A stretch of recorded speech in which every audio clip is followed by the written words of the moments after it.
To many people, the story of the Somme is what happened on July 1st, 1916. The bloodiest day in the history of the British Empire. Over 19,000 men killed in a matter of hours. Another 30,000 wounded. But the fighting went on here at the Somme for another 4 months.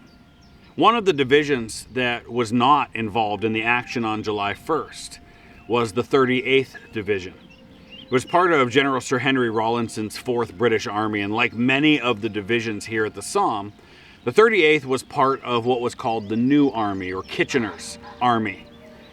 The men who answered Lord Kitchener's call for volunteers early in the war to fill the ranks. Men who a year or two earlier had been in civilian life and probably never expected to serve in something that would be called the war to end all wars.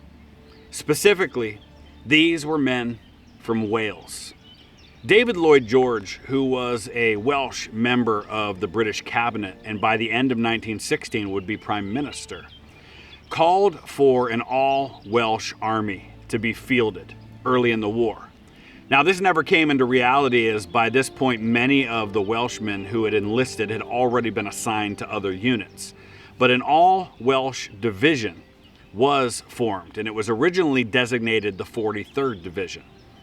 In the spring of 1915, there were some redesignations, and it was renamed the 38th Welsh Division. They trained in the UK, but they weren't even fully equipped with rifles until November of 1915. A few weeks after that, they arrived here in France.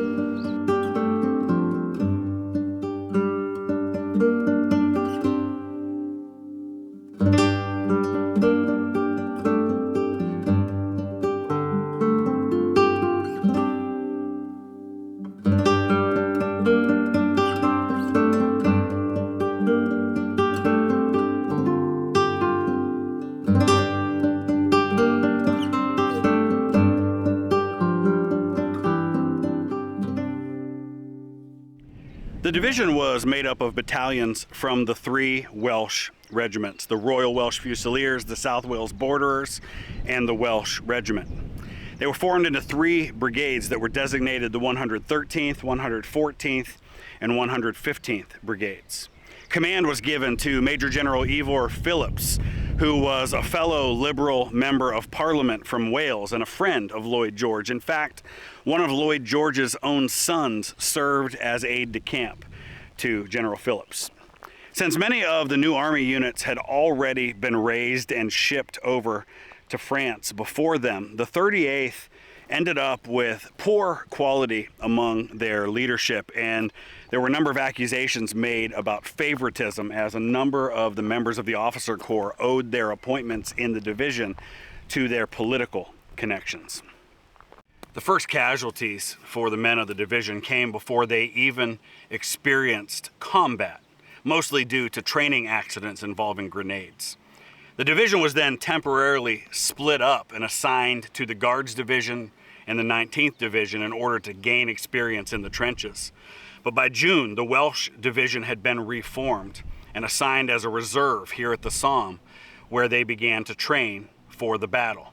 They were expected to be a part of the second round of attacks in the days following the July 1st assault. It was hoped that that second wave would exploit the gains that had been made by the 3rd and 4th Armies in the first days of the attack and open the road for the cavalry to move its way toward the town of Arras. The first wave of attacks here in this area had driven the Germans from the towns of Mametz and Fricourt, but in between the 2 villages was Mametz Wood behind me, where the Germans continued not only to hold a strong position, but were also deeply entrenched.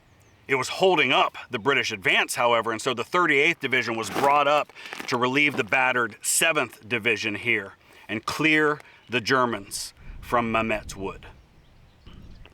So we're looking now toward Mametz Wood from the direction of the British lines. The German defensive line was right along the edge of these woods. This was a defense in depth system, so 300 yards behind the first line at the other end of the woods was another German line, which allowed for quick reinforcements that could come up under cover.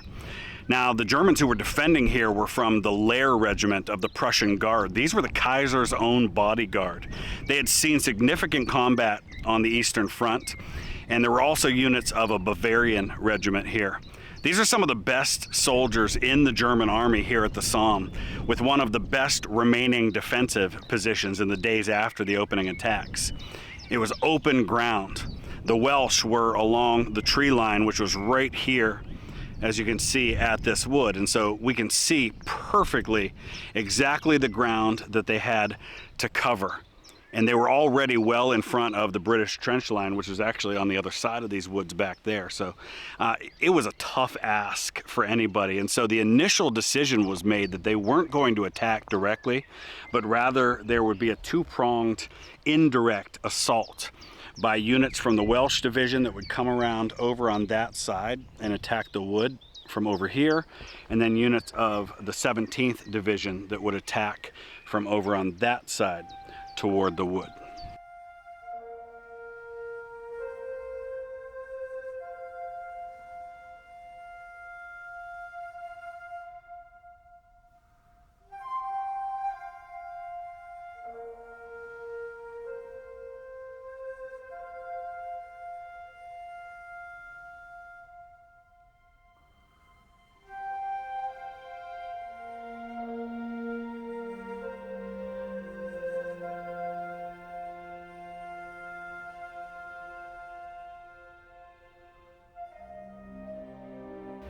On the morning of the 7th of July, after a brief preliminary bombardment and in a pouring rain, the men of the 16th Battalion of the Welsh Regiment and the 11th Battalion South Wales Borderers attacked Mametz Wood on the east behind me here, while the men of the 17th Division launched an attack from the west.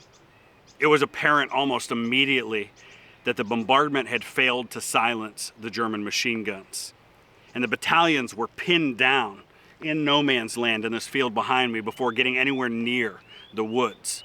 A smoke screen that was supposed to provide cover never materialized.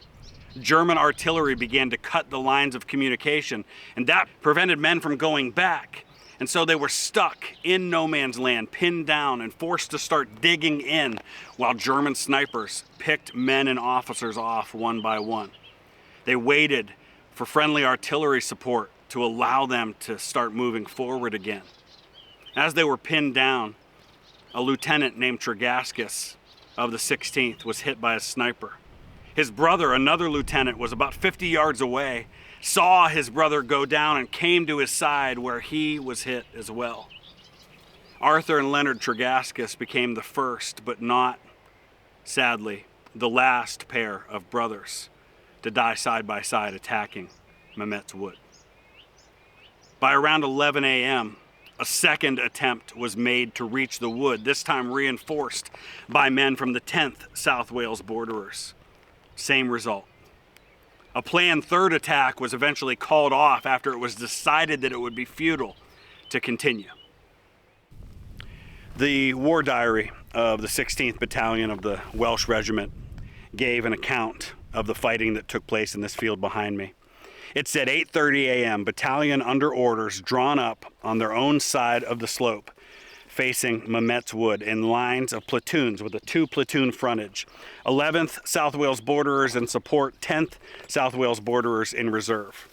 Our artillery ceased firing at the wood at 8:30 a.m. and the first lines of the battalion proceeded over this crest, but instantly came under heavy machine gun frontal fire from Mametz Wood and enfilade fire from Flatiron Copse and the German second system, which ran between Mametz Wood and Bazentin-le-Petit. The battalion suffered heavily and had to withdraw to their own side of the crest. Battalion made 2 more attacks, but position was much too exposed for any hope of success, and orders were received to cease operation. 11th South Wales Borderers attempted to approach the wood through a gully running between Caterpillar Wood and the slope mentioned above, but machine gun fire drove them back. Our losses: 6 officers killed, 6 wounded, 268 other ranks killed, missing, and wounded.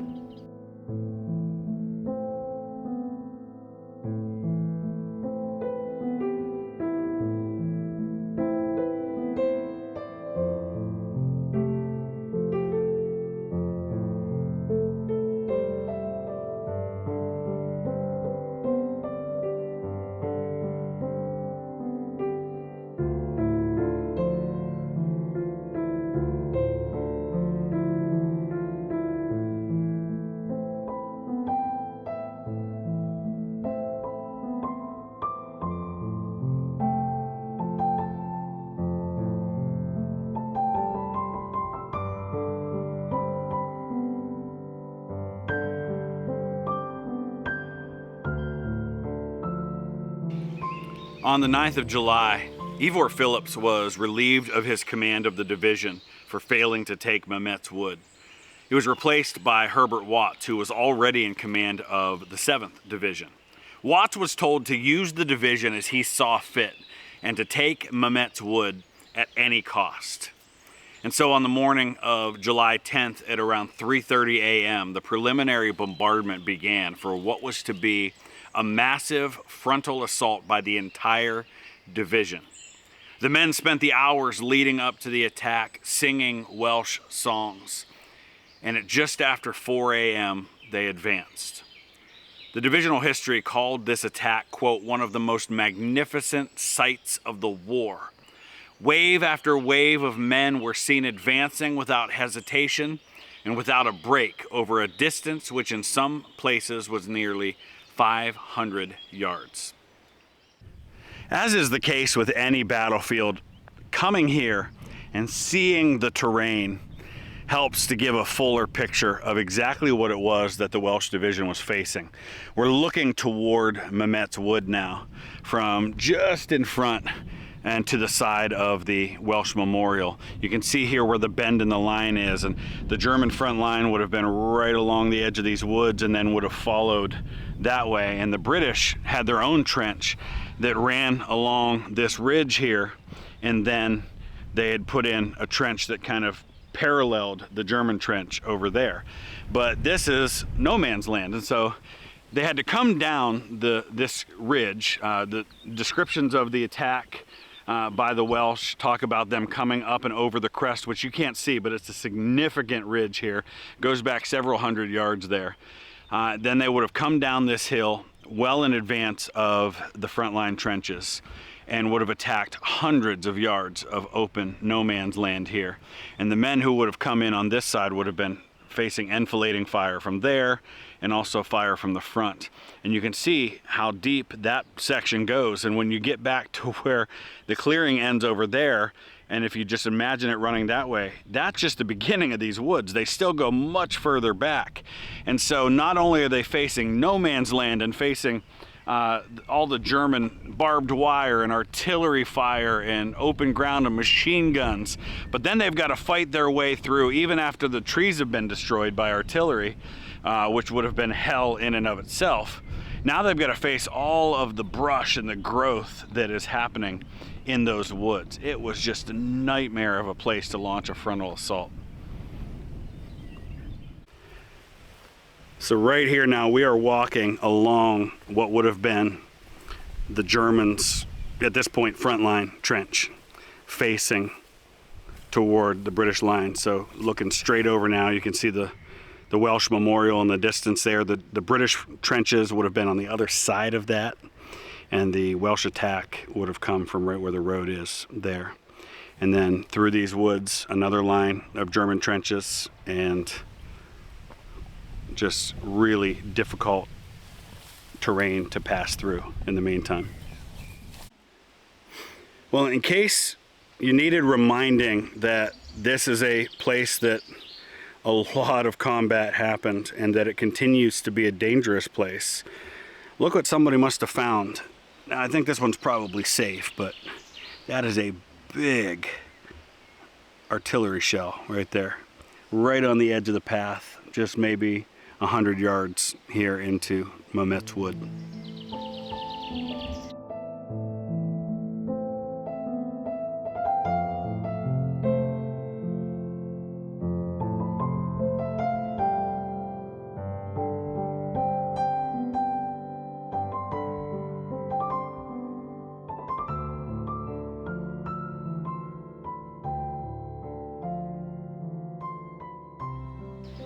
the 14th Welsh crossed no man's land behind a creeping barrage. They entered the wood and they were able to clear the forward German positions here with bayonets and with their rifles. The attacks by the 13th Welsh stalled due to stiff German resistance. The division was reinforced on the right flank by committing the 15th Welsh, who were able to push through and into the wood.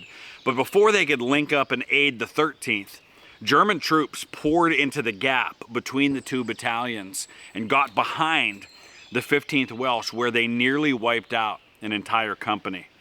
Just 7 men from that company were able to fight their way through and get back to safety. Now, despite these losses, the 3 battalions of the Welsh regiment were eventually able to form a cohesive line here, defending the edge of the wood and repulse fierce German counterattacks from the second line.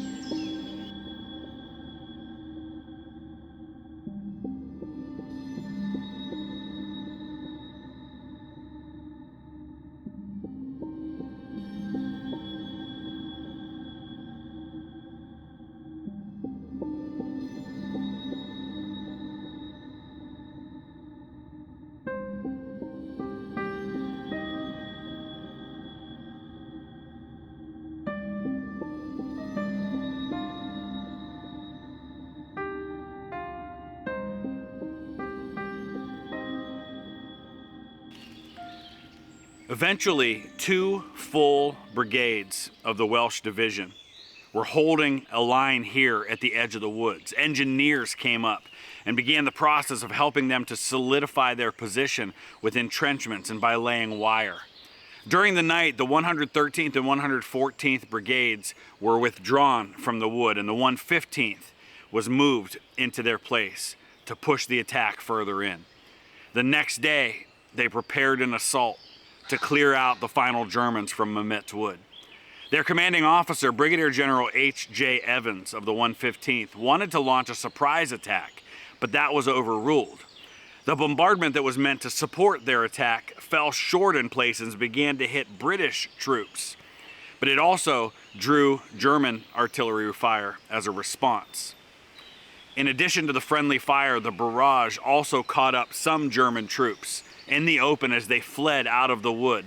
The remaining Germans, though, offered stiff resistance, and the 16th Welsh were held up by machine gun fire and the use of a flamethrower.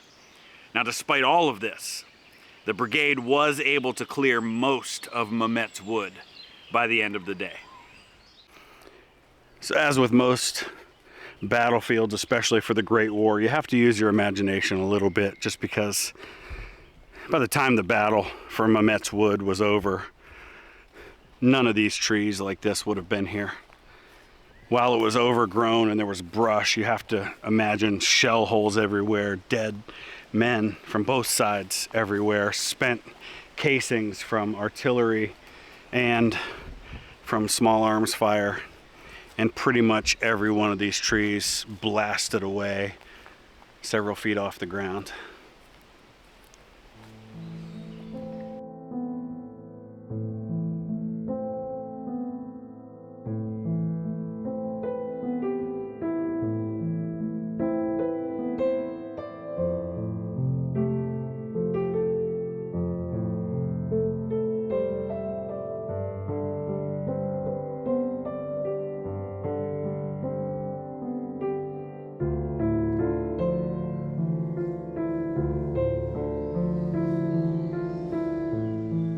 Robert Graves was a member of the 2nd Royal Welsh Fusiliers, and he was a gifted writer and a poet. He came into these woods shortly after the battle and said that he found it, quote, full of dead Prussian Guards Reserve, big men, and dead Royal Welsh and South Wales borderers of the new army battalions, little men. Not a single tree in the wood remained unbroken, unquote. He also wrote a poem that was published in 1917. And this is what it said. To you who'd read my songs of war and only hear of blood and fame, I'll say, you've heard it said before, war's hell. And if you doubt the same, today I found and Mametz Wood, a certain cure for lust of blood, where, propped against a shattered trunk, in a great mess of things unclean, sat a dead Boche. He scowled and stunk, with clothes and a face of a sodden green. Big-bellied, spectacled, crop-haired, dribbling black blood from nose and beard.